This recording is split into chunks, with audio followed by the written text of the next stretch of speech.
Hey guys, this is Red and Blue, your channel on YouTube for all things PSG in English. Please subscribe.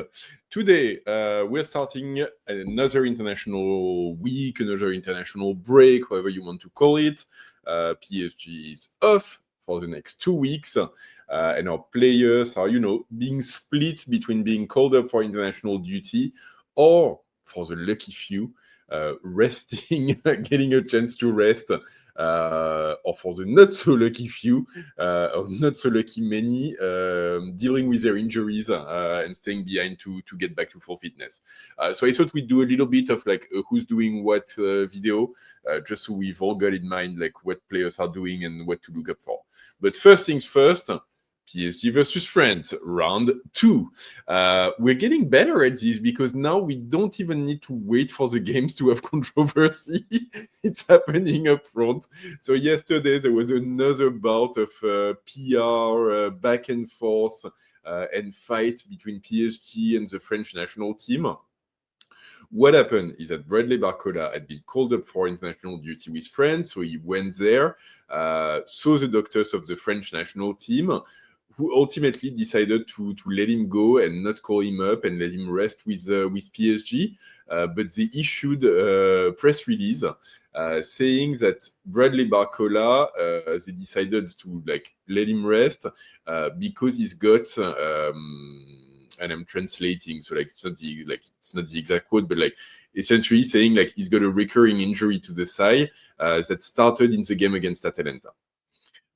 And PSG saw that, jumped out of their skins, and 2 hours later issued their own press release saying like, what the hell are you talking about?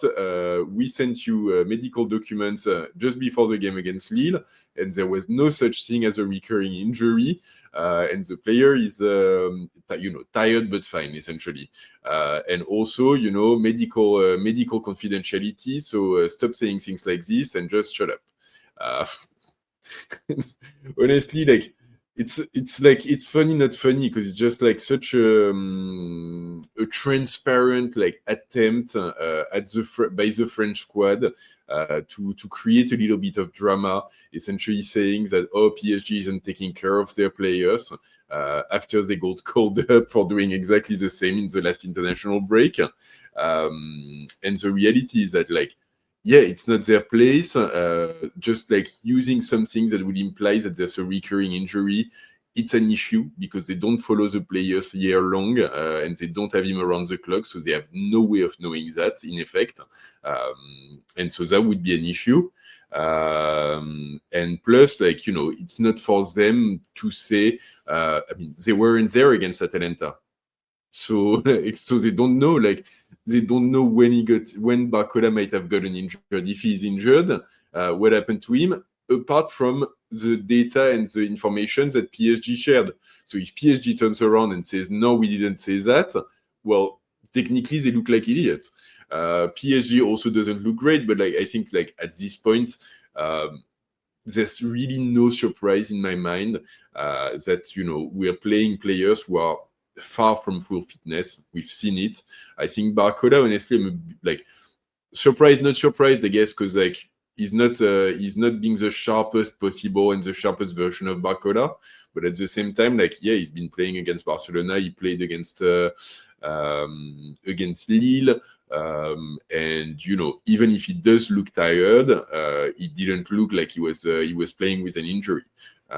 So I think, and in general, say what you want, but given the amount of substitutes that we've been playing, academy kids called up into the first team, it's really hard to make a case saying that Luis Enrique and his staff are being negligent with the health of the players. It doesn't look to be the case. And so everyone is trying to give themselves the moral high ground and the good narrative and so on. And ultimately, it's just a little bit sad because there's a real player in the middle of it. And yeah, it really shouldn't be this way. So anyway, the good news out of this is that Barcola is going to be missing out the 2 games of France, which honestly I'm quite happy because the last international break he played both games with France, and God knows he could use a rest. What PSG and the players are saying is that like he doesn't have an injury, but he's got like tiredness in his tired muscles, and so could use a rest. And so 2 weeks off is pretty much exactly what the doctor ordered, and hopefully that puts him back at full strength after the break. Now, beyond this, we do have players who have been called up and who are actually going to play. So starting with France, we've got Lucas Chevalier and Lucas Hernandez, the Lucas brothers, who are going to be playing against Azerbaijan first in France and then Iceland in Iceland for like World Cup qualifiers in Europe. So Portugal, same thing, World Cup qualifiers against Ireland and Hungary for Nuno Mendes, Vitinha, and Gonçalo Ramos. Portugal actually like decided to send back João Neves. He went to Portugal to see like the doctors of the Portugal national team. They took a look at him and they went, "Yeah, you're not fit. Go back to Paris, sort yourself out, rest up, and we'll see you next time." So that is great. I think the concerns that I would have is that, you know, both Nuno Mendes and Vitinha, both of them played a lot. Luis Enrique tried to, he didn't start them against Lille, so he gives them a little chance to rest, because we know like the Portuguese national team, typically like if the player is fit, they play them and they don't really like think that far ahead. And so it could very well be like, you know, 2 full games of football for Nuno Mendes and Vitinha. Gonçalo Ramos typically is a sub, so like, you know, in the end, I'd love for him to play to like try to get some confidence back, but he might just get like a few minutes here and there more than actual playing time. French side, like both Lucas Chevalier and Lucas Hernandez, like obviously they're subs, so we'll see. Lucas Hernandez might get some playing time, but he's been getting back into fitness, and so I think like honestly, I'm not too worried about him at this point. Now, one I'm actually very worried about for Georgia, Kvaratskhelia. Georgia team are playing against Spain in Spain and then against Turkey in Turkey. Gvara has been injured and he's been off for the past couple of games. There was hope on the PSG side that the Georgia team might let him go back and miss out on the international games, which doesn't seem to be the case. And both games are relatively decisive for the Georgian team. Spain, in the end, like we're kind of expecting them to lose that game, so he might miss out just because there's really not much hope for Georgia in this one. But Turkey is extremely decisive for them to have any hope of qualifying for the World Cup. They lost against Turkey at home in the last international break, and so they do need to win against them in Turkey to have any chance of finishing above them in the group and having a chance to qualify. And so the concern would be Kvara getting pressed into service for this one and trying to play at all cost and, you know, risking further injury. So we'll have to follow this one along. Hopefully they behave. But yeah, that's going to be one where we're going to have to keep our fingers crossed and hope for the best. Next one, Ukraine. Zabarny is going to be playing against Iceland and Azerbaijan, so kind of the same fixture as France, but reversed. He's fit. He had the full preseason. Didn't play, like, you know, he's just been transferred this season, so it's not drama. But yeah, Safonov with Russia playing Iran and Bolivia friendly games because Russia is excluded from international football. He might play one, he might play both. It's a goalkeeper. He doesn't really play with us anyway, so like fine. And then the last one in Europe, Warren Zaire-Emery, he's been demoted back to the U21 team for France after getting a few call up with the main team. No drama. I think, like, you know, fine. Like, he can get more playing time with them, get his confidence back. I think, you know, the start of his season, and like I'll probably do a video wrap up of the start of the season tomorrow. I think for him, he's actually like been doing okay start of the season. I'm more or less happy with what he's been producing. So he should get some playing time with the U21, gives him a chance to shine and be the star on the pitch as opposed to being like, you know, the 14th man out.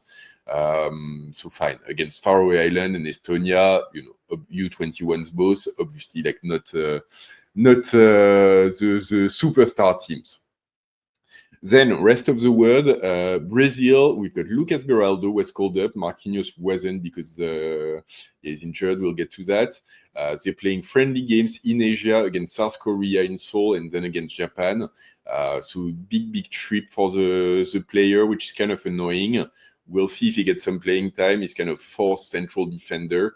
But Ancelotti is trying to look at different players, I guess. So he might be getting some playing time there. Ecuador, same thing, friendly games. William Pacho going to the US and playing US and Mexico. Friendly games. So yeah, less like big trip, but at the same time, like better than going to South America in a way. At least he's staying in the Northern Hemisphere. So we'll have to see what kind of shape we get him back in.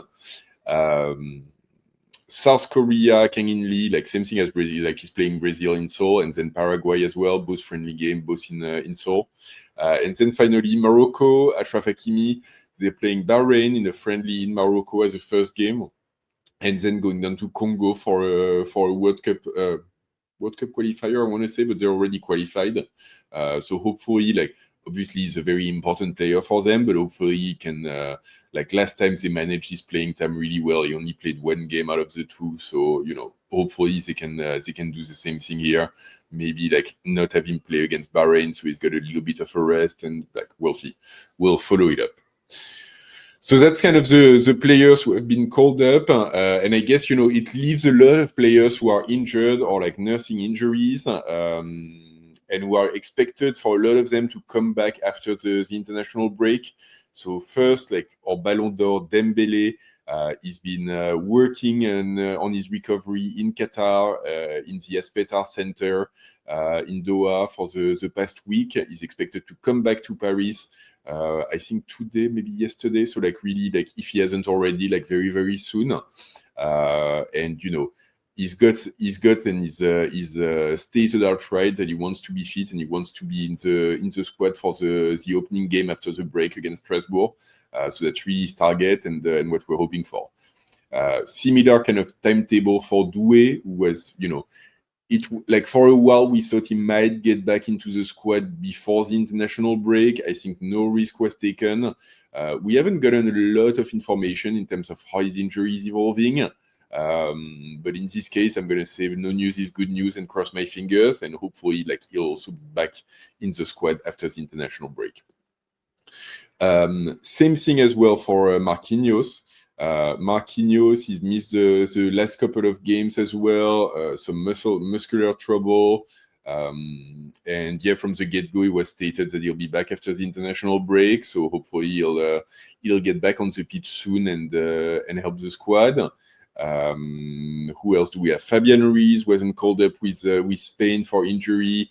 Also, we haven't seen him. I mean, he played against Barca, but didn't play the game before, didn't play the game after, left the pitch after Barca with a little bit of trouble in the leg. So hopefully he can rest back. We haven't really gotten like a clear timetable on when he might be back.